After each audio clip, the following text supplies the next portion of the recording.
there's been a lot of anger, hurt, frustration, and he found it in the earlier days almost impossible to open up with some of his colleagues, teammates, and the manager, Sir Alex, because at that time he just didn't do it. No, and that was quite typical of the modern day dressing room then. But things are changing now. People, men in particular, are able to open up and discuss these problems that they have. And I think what he's doing, Wayne, is he's being very honest, very open. It's almost like he's trying to draw a line on what's gone before, and he's going to now take it forward and try and stay on that middle road, the right path in life that we all try and stay on. As a manager, I think he's been outstanding at Derby. As a player, it wasn't in question. He was an incredible talent when he came onto the scenes at 16 You played against him? What, just I the did. once? I came on. I played against him. He came on in a game at Highbury that same season when he scored that spectacular goal when Arsenal looked like they might go unbeaten. I think it was 2002, 2003. He put pay to that with that finish. He was a remarkable teenager when he first came in, and then of course what he did for England, he continued to do it.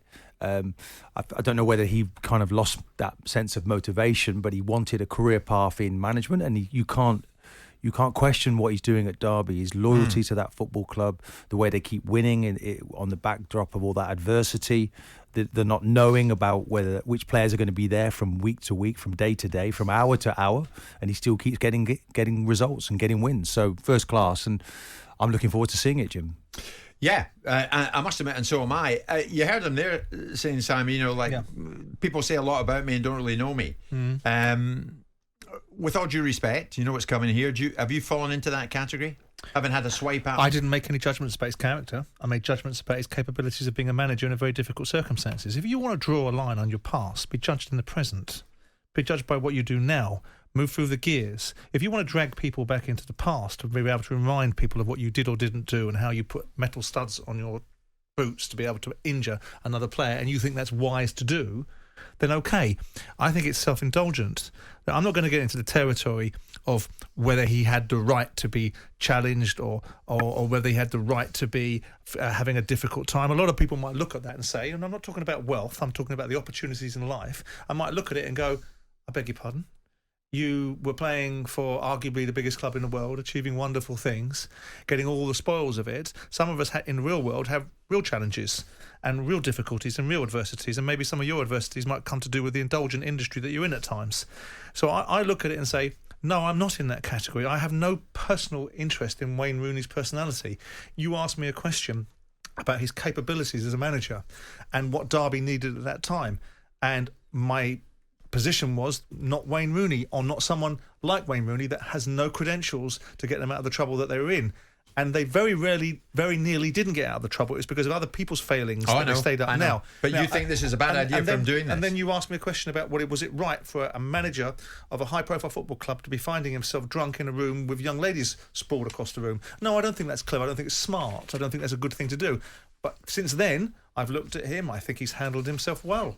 I think you judge people by what they do. If people are limited enough to want to remind you of what you've done in the past, then we're all going to be in trouble for our lives that we've led. I think it's good to look back, though, isn't it? Don't you think, to learn? Well, it depends how you look back. Yes, of course. Well, he was one of the best players of his generation. Sure. England's top goal scorer, Manchester United's top goal scorer. So that's why Amazon want to hear his story and not necessarily anybody else's. We know why. I'm not talking. My interest isn't within Amazon. I wasn't asked about Amazon's motivations. I was asked about Wayne Rooney's. If you want Amazon's motivations, they're a broadcaster. They want to get as much salacious commentary as they possibly can to be able to monetize the product that they're selling. Right? I'm talking about the best interests of somebody and what Wayne Rooney would be best served doing. Is this not in his best interest to do this? I don't think it necessarily is. Depends if he's done all this before. If he's written a book and it's all featured in that book, then the argument is moot. If this is subject matter that's new and for the benefit of Amazon, and it's going to show Wayne Rooney what Wayne Rooney did 20 years ago is not relevant to what Wayne Rooney is now. If Wayne Rooney wants to affect how people think about him, affect them in the here and now. People aren't walking around judging doing that, though, isn't it? Well, that's my point then. Yeah. So whatever Wayne Rooney says now about people have a perception of me, well, they had a perception of you because you gave them that.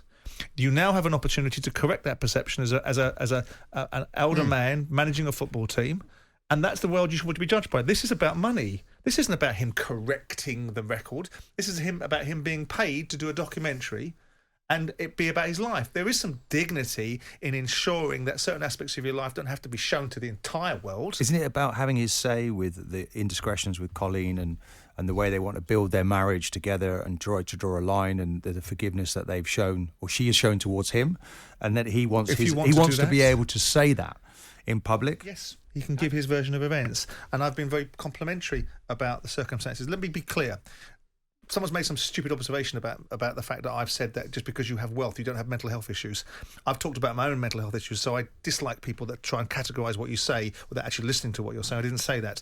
But talking about the dynamic of Derby, yes, Wayne has gone in and done a job. It's a much easier environment sometimes to work in when you have very little expectation upon you. There's very little expectation that Derby were going to stop this relegation. There was very little expectation that Derby were going to be able to compete in this division because they had no players, they had no management structure, they had nothing. Everything was taken away. So there's an ease to that. You still have to do a decent job.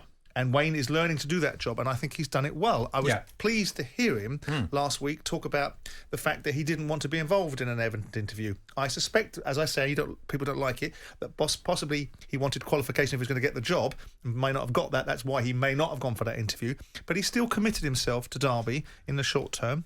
I think the opportunity is Wayne's. I think Wayne's got a fantastic opportunity here. He can't lose. He cannot lose. If Derby got relegated, no one would say that was Wayne Rooney's inexperience. They'd say, well, Wayne Rooney, whatever he managed to achieve was working the Oracle. If they stay you're up, saying there it's that phenomenal. it's an easy situation. I don't No, believe it's it. easier. I don't necessarily believe it is, actually, when you're losing players hand over fist and you don't know who's With there no from day to expectation. day. What's the biggest pressure in football? Expectation. Well, I still feel he has a personal expectation where he feels he wants to be successful, and it's him. But you can only be successful if everybody takes everything away from you. Doesn't matter who you are, you cannot be successful. So the argument is that Wayne Rooney has no resource there. So whatever he does, he's working the Oracle. He's gaining a lot of credit for me. He's 4 points from safety.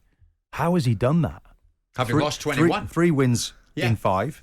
They just keep finding a way to get. And it's true, Simon. I would like to see them get out. 21 points. Of course, and I said last week, having watched them play against Birmingham, that the spirit of that club and the fans themselves, I hope they manage to stay up. And given the performances of the teams above them right now, which are absolutely shocking, I don't want to see Reading go down. I must say, I thought that was a wonderfully run club at one stage, and I'm not really certain what's happening there. Long time ago, we're talking about. It's not been wonderfully run for the last 5, 6, 7 years. I said, I don't think he's ready to have that managerial role. I don't think he exhibits the characteristics of an individual that's going to be able to take Derby from where they really were at that time he went in place to where they need to be. And he very rarely nearly didn't. And when he got to the business end of the season, they lost 13 of the last 15 games. So in case he's listening, you've got no agenda against him. Why would I have? I don't know Wayne Rooney. I don't have any agenda against him. He's a fantastic footballer to watch. Why would I care about Wayne Rooney insofar as I'm asked a question? I didn't volunteer.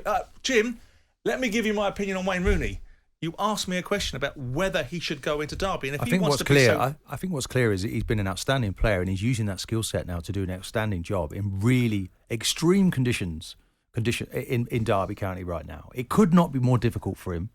They've got a credible fan base there. We know it's a huge club, and the sooner that they get this thing sorted out, the better. It's weighing heavily on the players, and it's taking a liberty, really, because the players have to keep doing it every week. They want it resolved. Give over.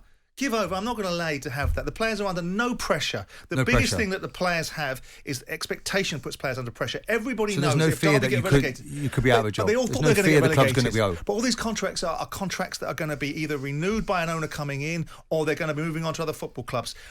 I give plaudits where plaudits are due, but I'm not going to lionise this. This is a football club that's had 21 points taken away. The teams above them are shocking. But Simon, the threat of relegation at any time brings pressure. What pressure?